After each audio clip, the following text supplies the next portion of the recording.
এত বড় জনসমর্থনের পরে রাজনৈতিক দলগুলো আমরা এক কাট্টা আপনাদেরকে সমর্থন দিয়ে যাচ্ছি, তারপরেও আপনারা সামান্যতম যে দায়িত্ব মানুষের নিরাপত্তা হেফাজত করবেন সেটা পর্যন্ত এখনো করতে পারেন নাই।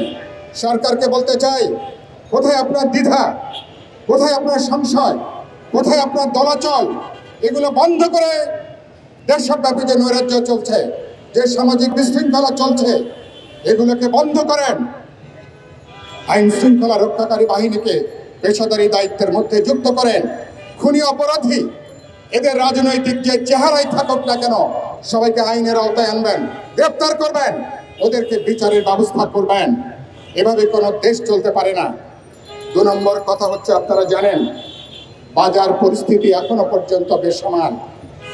এখনো পর্যন্ত নিত্য প্রয়োজনীয় প্রত্যেকটা জিনিসের দাম সাধারণ মানুষের ক্রয় ক্ষমতার বাইরে।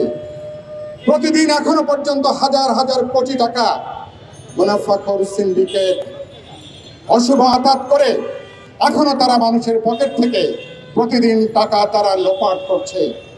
আমরা আগে জানতাম সরকারের সাথে সিন্ডিকেটের যোগাযোগ আছে, সিন্ডিকেটের ভাগ বাটোয়ারা, সিন্ডিকেটের মুনাফা, মানুষ থেকে যে টাকা তারা আদায় করে তার ভাগ বাটোয়ারা উপর থেকে নিচ পর্যন্ত নাকি বন্টন হয়।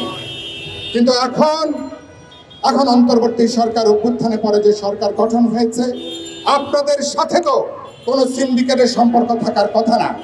আপনাদের সাথে আমরা বিশ্বাস করতে চাই আপনাদের সাথে কোনো মুনাফাখোর, কোনো বদমাশ, কোনো মাফিয়া, কোনো দুর্বৃত্ত বাজারকে তারা নিয়ন্ত্রণ করে মানুষকে তারা আজকে যারা পকেট খালি করছে, এদের সাথে আপনাদের কোনো সম্পর্ক থাকার কথা না। আমরা বিশ্বাস করতে চাই, তাহলে বাজার কেন নিয়ন্ত্রণ করতে পারছেন না? আপনারা যে সমস্ত পণ্যের শুল্ক আপনারা কমিয়ে ফেলেছেন, আমদানির শুল্ক কমিয়ে ফেলেছেন, খুচরা বাজারে তারও কোনো প্রতিক্রিয়া পর্যন্ত নাই। খুচরা বাজারে সেসব জিনিসেরও দাম কমে নাই। খাদ্যপণ্যের মুদ্রাস্ফীতি 14% উপরে এখনো পর্যন্ত। কোথায় যাবে সাধারণ মানুষ?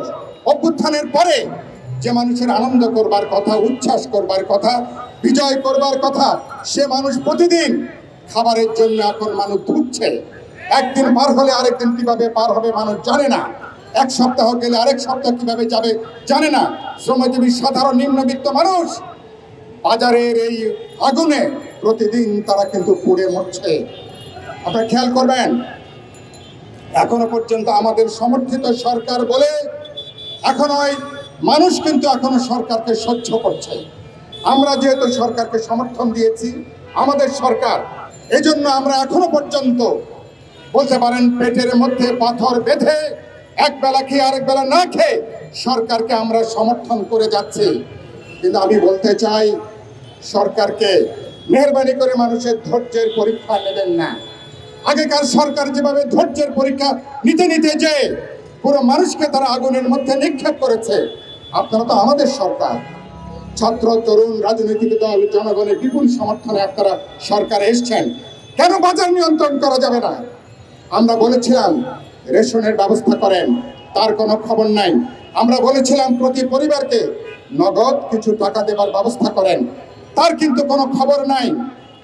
এবং এখনো পর্যন্ত খেয়াল করবেন, অভ্যুত্থানের পরে একটু আগে আমার সিরাজ ভাই বললেন 100টা শিল্প কলকারখানার মালিক তারা কিন্তু পালিয়ে গেছে।